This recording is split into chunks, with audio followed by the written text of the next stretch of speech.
sei que muitas vezes tirar foto junto das mulheres trans, e alguns padres falam para mim, nossa, você teve coragem de tirar foto com elas? Muitas vezes eles chegam para mim e dizem, eu vou te dar um abraço. E abraçá-los nem sempre é confortável, agradável. Eu tenho uma proximidade, conflitos, desafios, porque muitas vezes eles reproduzem. No meio da população de rua tem terraplanista, tem evangélico, tem católico, tem gente de nenhuma religião, tem de tudo. A população de rua não está imune à ideologia dominante. Então, conviver com eles é trabalhoso, é difícil, é desafiador. Um dia, uma mulher de rua, Valéria, que já faleceu, ela estava muito embriagada e ela estava entrando na igreja. Eu falei, Valéria, ela olhou para mim e falou, você vai me proibir de entrar na igreja? Eu sou batizada, eu tenho o direito de entrar. Eu falei, pois não, pode passar. Então, às vezes eles falam coisas até nos desafiando, ou nos ofendendo, que eu lembro daquelas pessoas que iam do lado do rei Davi, insultando o rei Davi, e os soldados disseram, quer que a gente passe a espada na língua deles? E passa a espada no pescoço deles? E o rei Davi falou, não, deixa eles falarem, porque eles estão falando verdades que eu não sou capaz de ouvir. Santa Catarina de Sena, quando ela desafiou os cardeais, um cardeal falou para o Papa, manda essa mulher analfabeta calar a boca. E o Papa disse não, porque ela fala coisas que nós não temos coragem de falar e nem de viver. Então, deixe que ela fale. Então, a gente, às vezes, torna ideológico o nosso discurso em relação aos pobres. Então é fácil dizer, vira um chavão. O Padre Júlio vive da miséria, porque se não tivesse esses pobres, ele ia viver como? Eu poderia fazer outras coisas. Hoje acho que eu não sei fazer essas outras coisas. Eu sei conviver com eles. Até esses dias fizeram um post dizendo, o Padre Júlio é muito conservador na liturgia. Ele celebra seguindo todas as rubricas, porque tinha um rapaz que vem tocar órgão lá na paróquia, ele ficou um mês pensando se ele vinha ou não vinha, porque disseram para ele, aquele comunista lá, aquele herege, ele celebra a missa tudo errado, faz tudo uma confusão. Então não vai. Ele ficou com medo e depois ele foi e falou, não, você celebra a missa direitinho, faz tudo direitinho. Então, os pobres te alimentam e você se deixar alimentar pelos pobres, às vezes é indigesto. Porque é melhor você ter um cardápio de um belo restaurante do que se alimentar a partir daqueles que nada têm. A gente tem feito a experiência de almoçar uma vez por semana numa praça com pessoas as mais abandonadas possíveis. E almoçar com eles é um desafio muito grande. A vaidade, uma vez eu levei um tercinho de dedo para Dom Paulo e falei para Dom Paulo, o senhor abençoa para mim?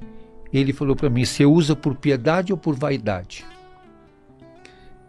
Então, a vaidade e a piedade, elas podem ser irmãs e andarem de mãos dadas. Então, hoje tinha um senhor que veio buscar um andador que ficou perto de mim muito tempo esperando conseguir o andador. O cheiro dele estava me nauseando. Mas eu não podia dizer para ele que ele não estava cheirando bem. E eu não mudei de lugar, continuei no mesmo lugar, entregando os sabonetes.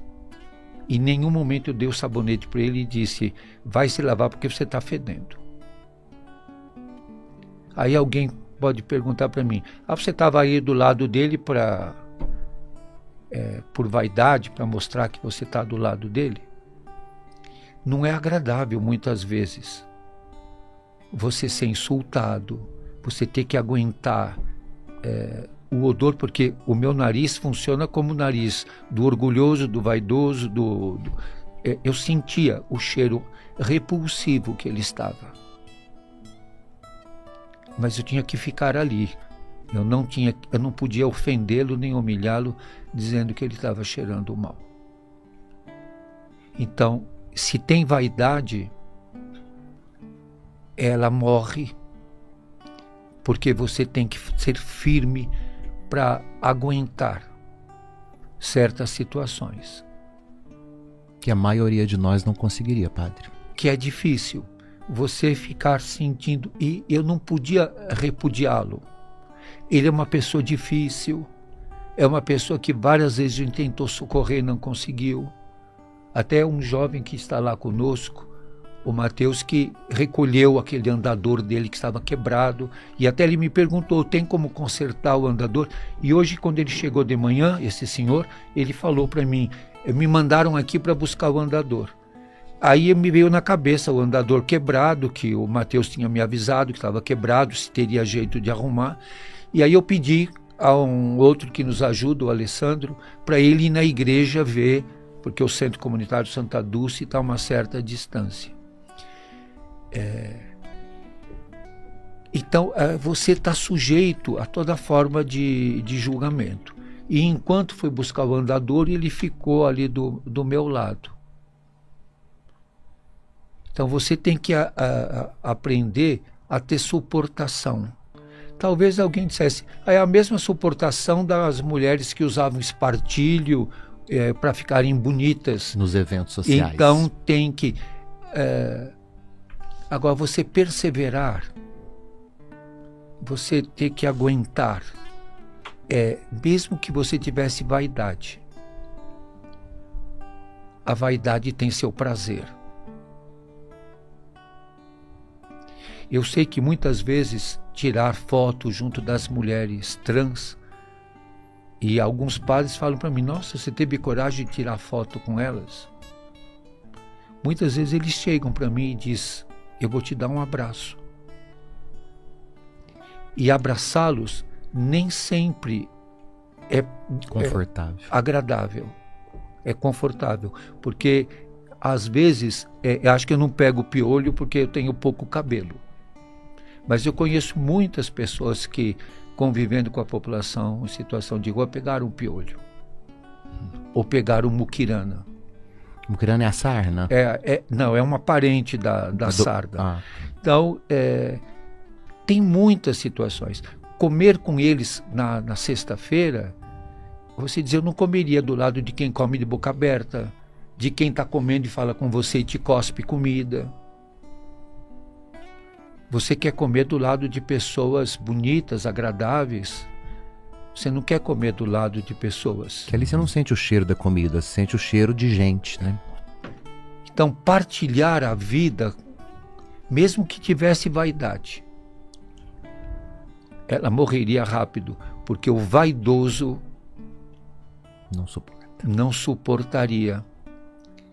Muitas vezes a mentira, o engano, ele também te cobra, mas eles também sorriem, eles também me dizem, eu gosto de você, você nos defende. É vaidade, como eu já tive que ser cuspido pelos GCMs, eles já me bateram, já deram com escudo, bateram com o cacetete no meu estômago, me xingam, me ofendem. A guarda municipal. Alguns deles, não todos. Ter que enfrentar pessoas que te desrespeitam.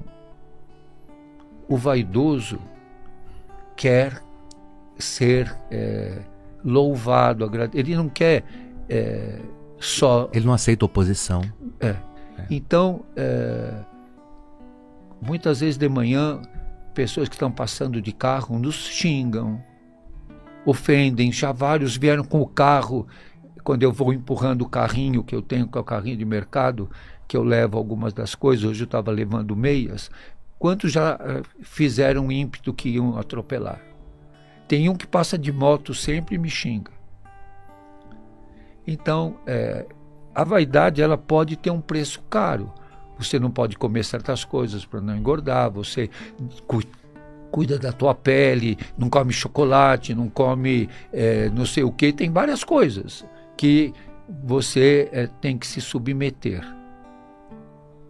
Então a vaidade tem um preço.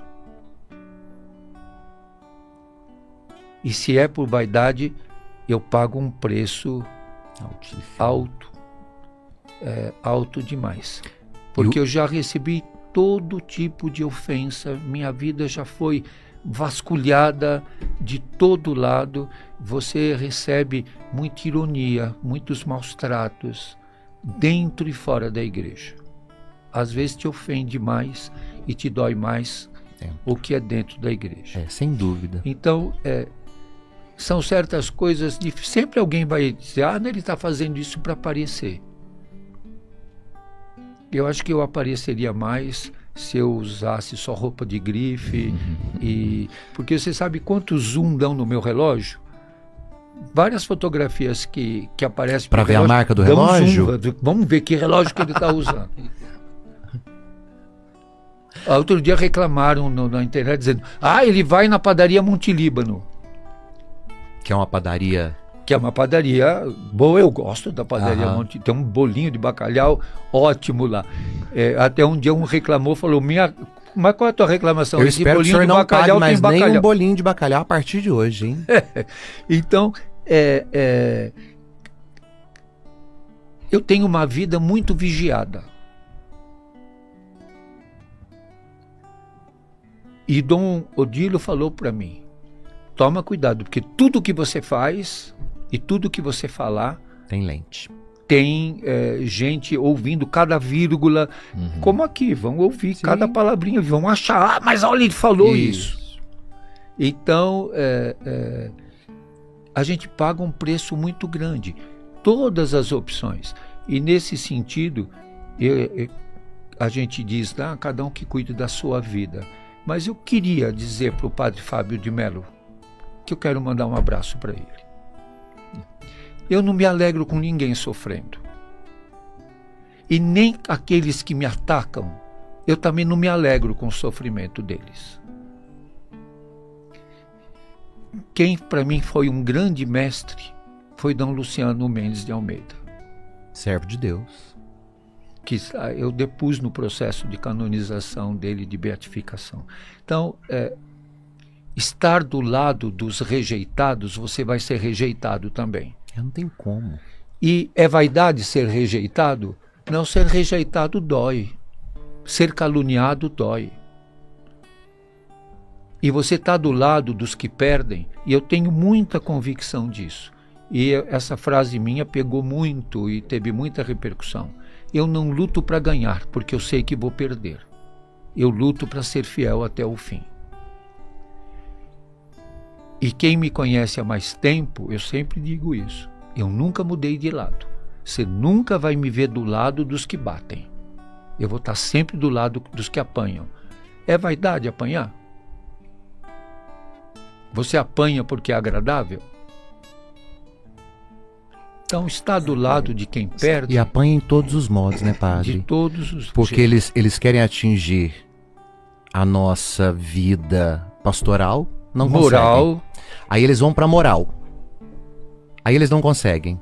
Aí eles vão para uma vida... Enfim, eles tentam escrafruchar de todos os jeitos, porque criando. Quando não quer discutir a questão, te desqualifica. Isso.